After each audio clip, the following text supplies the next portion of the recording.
क्या लगता है कि तेजस्वी यादव की गिरफ्तारी तय है?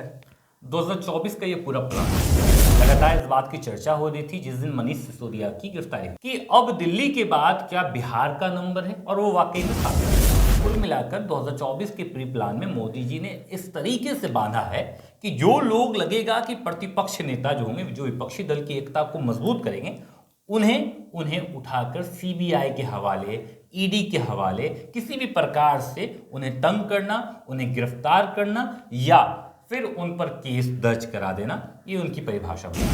वर्तमान में केंद्र में भी वो बैठे हुए हैं तो संतुष्टि है, लेकिन बिहार में जैसे ही एनडीए की सरकार हटी उसी वक्त ये कंफर्म हो चुका था कि अब सीबीआई और ईडीआई जो है बिहार में काफी तेजी से एक्टिव हो गए। सीबीआई को तोता बताया गया है, पिंजड़े में कैद करके रखा गया है। देखिए सीबीआई हो या ईडी हो या इसके बाद की जो कहानी है पोस्टर वार्स के जरिए जो हम लोग देखते हैं हर दिन, कहीं ना कहीं ये उचित नहीं है। ये उचित नहीं है क्योंकि सीबीआई और ईडी भले ही आपके नजर से एक तोता है या बीजेपी के एजेंट साबित हो रहे हैं या उनके हिसाब से चले, लेकिन है तो वो सरकारी। 1 करोड़ कैश है और तकरीबन 5.5 किलो या 500 ग्राम सिक्के हैं सोने के। देखिए तथाकथित 60,000 करोड़ की बात हो रही है और 60,000 करोड़ की तुलना में भी 1 करोड़ मिला है तो उस पर तो हम नहीं कह सकते कि जेल होगी, लेकिन इस हिसाब से मुझे नहीं लगता है कि इन्हें जेल करार दी जाएगी। कहीं ना कहीं परेशान जरूर किया जाएगा, लालू परिवार को परेशान किया जाएगा, लालू प्रसाद के नियम नीतियों को परेशान किया जाएगा। लालू प्रसाद यादव ने कहा था कि ना मैं झुका, ना मेरी नीति झुकी और ना ही मेरा परिवार या कार्यकर्ता झुकेंगे। मुझे झुकाने वाले जितने आए वो खुद झुक गए, लेकिन मैं नहीं झुक पाया। तो कहीं ना कहीं लालू प्रसाद यादव नहीं झुकने वाले। और एक वक्त ऐसा भी आया जब मुख्यमंत्री थे, उस वक्त मुख्यमंत्री का गद्दी छोड़ करके जेल की सलाखों के पीछे गए, तो लालू प्रसाद यादव कभी नियम के खिलाफ नहीं जाने वाले। वो बिल्कुल इस बात की चर्चा लगातार करते आते हैं, या उनकी पार्टी के दिग्गज नेता या उनके बेटा भी, कि अगर जो अदालत की जो बातें होगी वो मैं स्वीकार करूंगा। आपके जैसे अडानी, अंबानी या अन्य जैसे जितने लोग जो भाग गए हैं भारत छोड़कर, नीरव मोदी टाइप के, वैसा मैं हरकत नहीं करूंगा। तो कहीं ना कहीं अदालत के फैसलों को स्वीकार करने के लिए लालू प्रसाद यादव हमेशा तैयार रहे।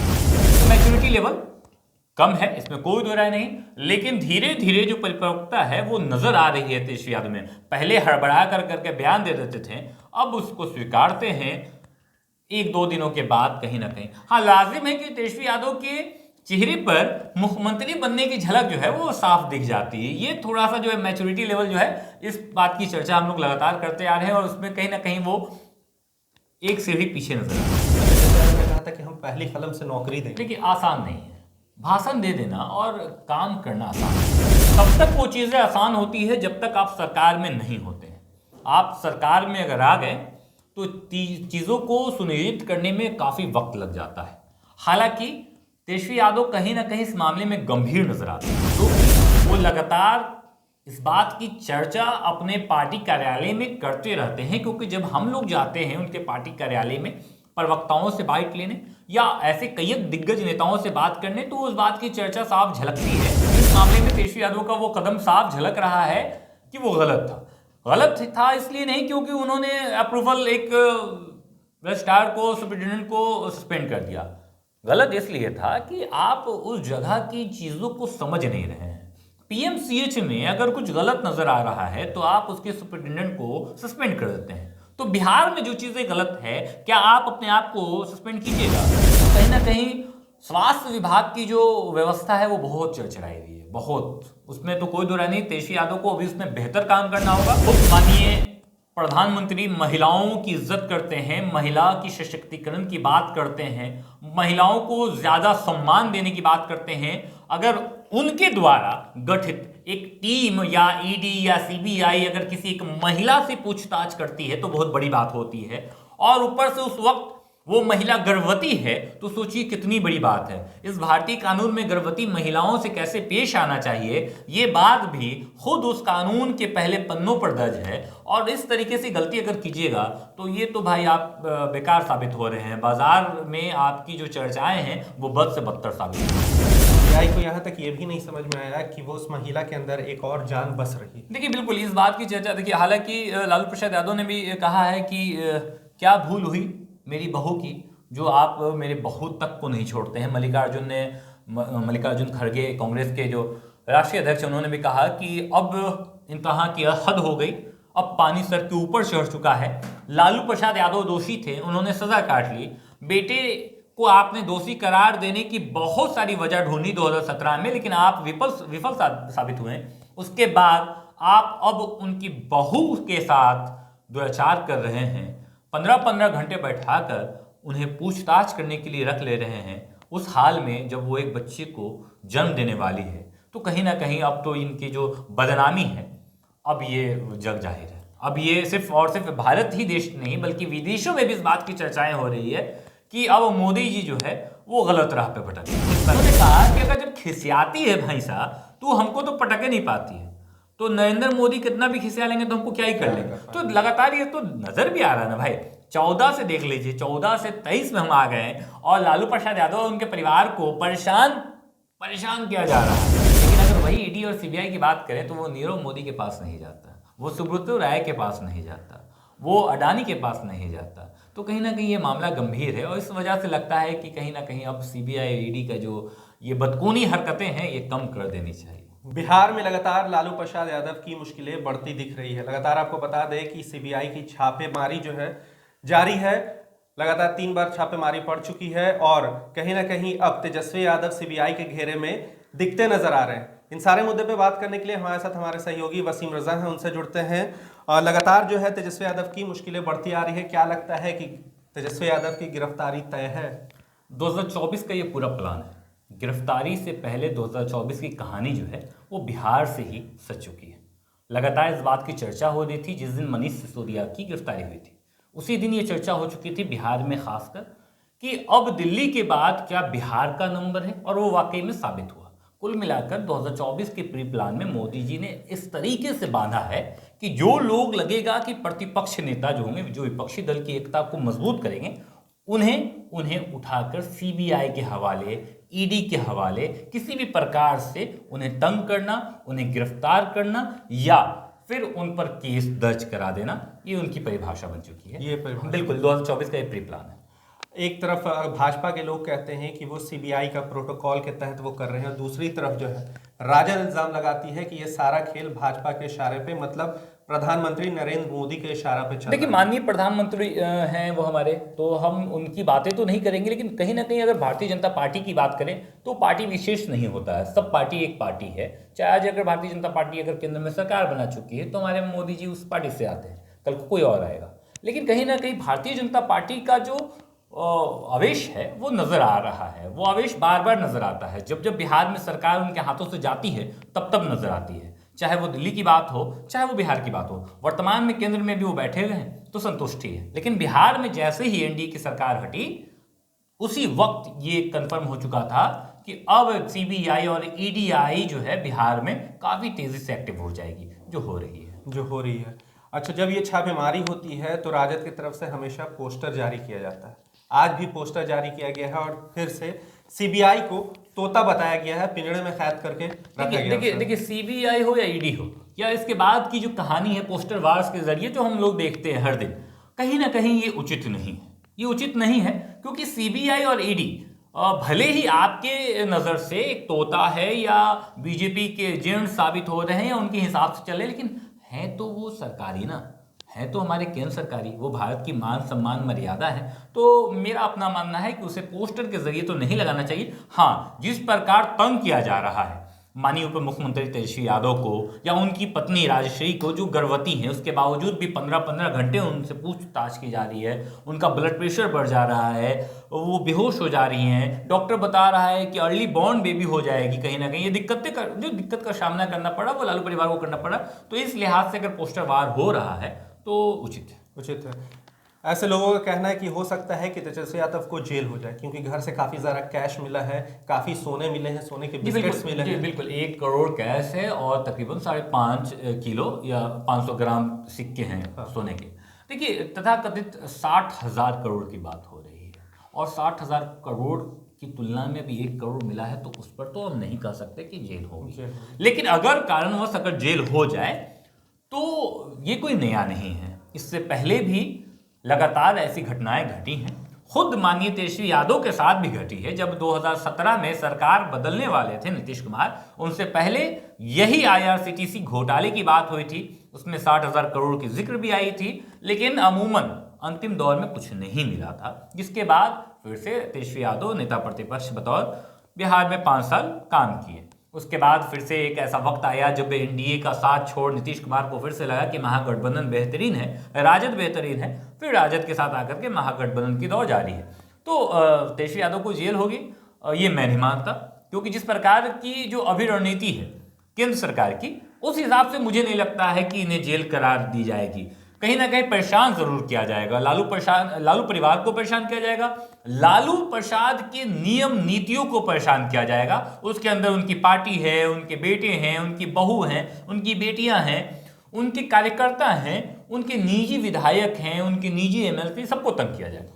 लालू प्रसाद यादव की अगर बात करें तो एक दशक से राजनीति करते आ रहे हैं। जी बिल्कुल। क्या लगता है कि ये CBI और ED की रेड से वो हिल जाएंगे?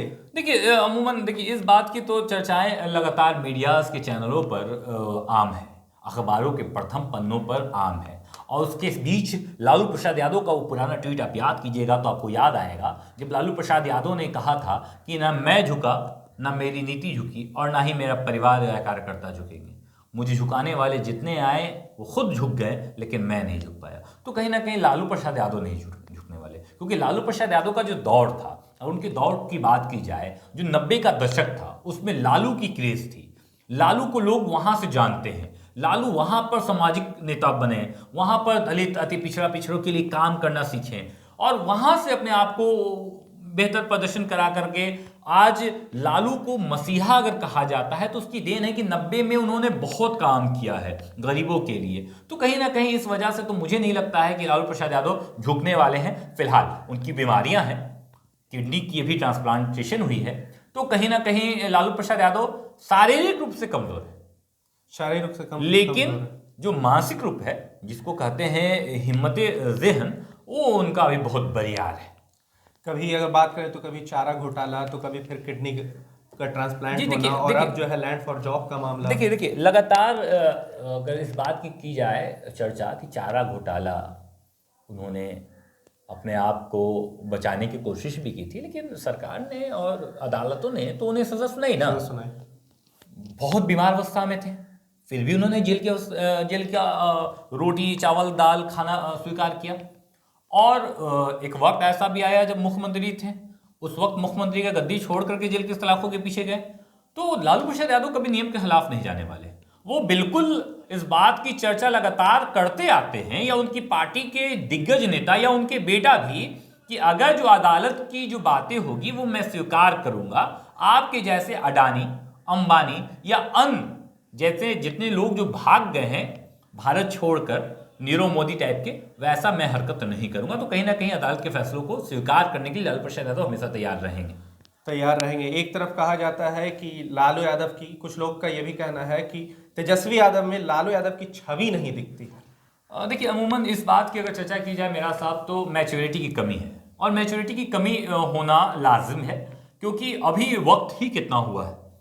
जब से तेजस्वी यादव राजनीति में कदम रखे हैं, तब से उन्होंने एक बार भी हार का सामना नहीं किया है। देखिए हार बहुत बेहतर चैप्टर है, एक जिंदगी की अद्भुत चैप्टर है सफल बनाने में, और तेजस्वी यादव ने अभी तक हारा नहीं है कहीं। 2015 में जब चुनाव हुआ तो उन्होंने जीत लिया अपना विधानसभा क्षेत्र, फिर 2020 में भी जीत लिया। तो कहीं ना कहीं इस वजह से बोला जाता है कि जब तक कोई हारता नहीं है ना, तब तक अमूमन उसको पता नहीं चलेगा कि भाई जीत होता क्या है या जीतते कैसे हैं। तो मैच्योरिटी लेवल कम है, इसमें कोई दो राय नहीं, लेकिन धीरे धीरे जो परिपक्वता है वो नजर आ रही है तेजस्वी यादव में। पहले हड़बड़ा करके बयान दे देते थे, अब उसको स्वीकारते हैं 1-2 दिनों के बाद कहीं ना कहीं। हाँ, लाजिम है कि तेजस्वी यादव के चेहरे पर मुख्यमंत्री बनने की झलक जो है वो साफ दिख जाती है। ये थोड़ा सा जो है मैच्योरिटी लेवल जो है, इस बात की चर्चा हम लोग लगातार करते आ रहे हैं, और उसमें कहीं ना कहीं वो एक सीढ़ी पीछे नजर आते हैं। एक तरफ कहा जाता है कि युवाओं के लिए आए हैं तेजस्वी यादव, युवाओं ने उन्हें चुन कर लाया है, और दूसरी तरफ युवा जो हैं वो लगातार रोड पे भटक रहे हैं। जिन युवा ने उन्हें सपोर्ट किया वही युवा अब इनका विरोध कर रहे हैं, क्योंकि तेजस्वी यादव ने कहा था कि हम पहली कलम से नौकरी देंगे। देखिए आसान नहीं है, भाषण दे देना और काम करना आसान नहीं है। जब नेता प्रतिपक्ष थे, मुझे याद है इको पार्क, पटना के इको पार्क से उन्होंने डीएम साहब को कॉल लगाया था जब टेट के अभ्यर्थी को लाठीचार्ज की गई थी। उस वक्त उन्होंने बड़ी फिल्मी अंदाज में उन्होंने फ़ोन किया और फ़ोन करके बताया कि मैं नेता प्रतिपक्ष बोल रहा हूँ। तब तक वो चीज़ें आसान होती है जब तक आप सरकार में नहीं होते हैं। आप सरकार में अगर आ गए तो चीज़ों को सुनिश्चित करने में काफ़ी वक्त लग जाता है।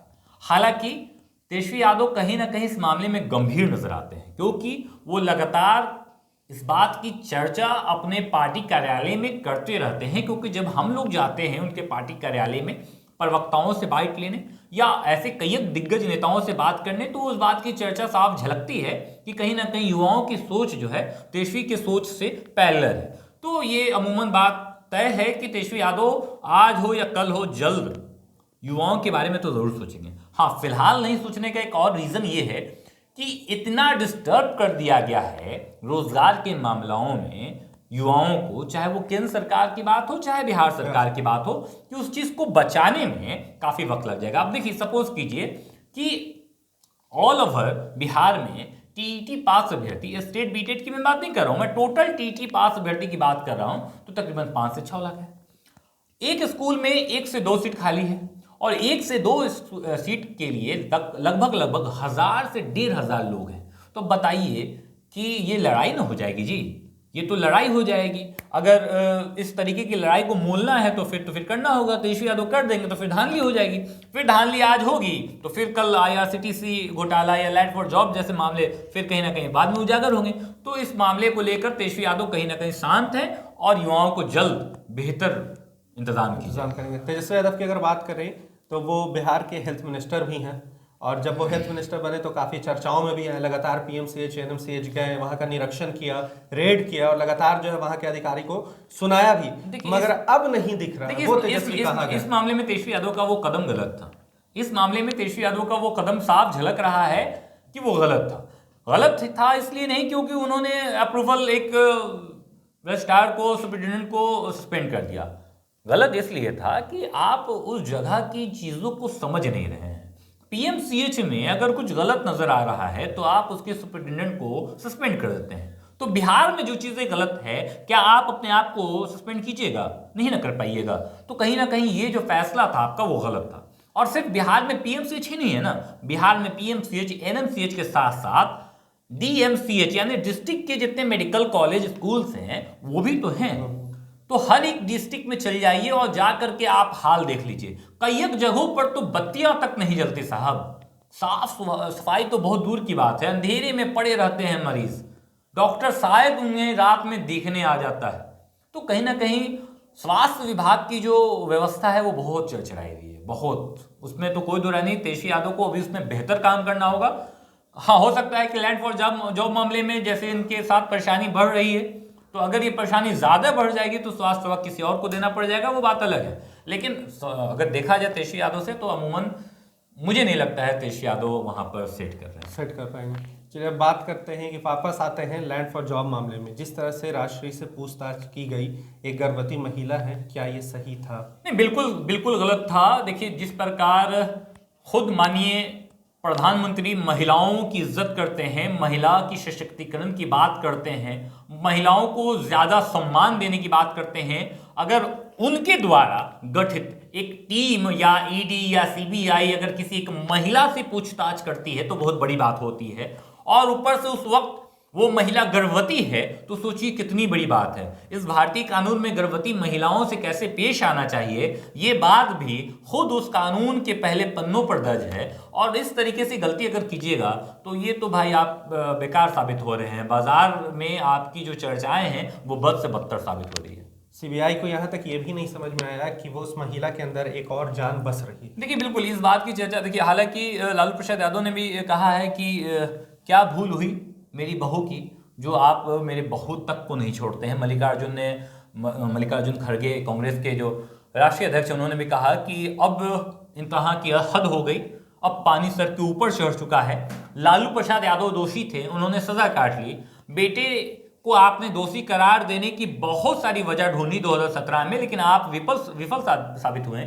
उसके बाद आप अब उनकी बहू के साथ दुराचार कर रहे हैं।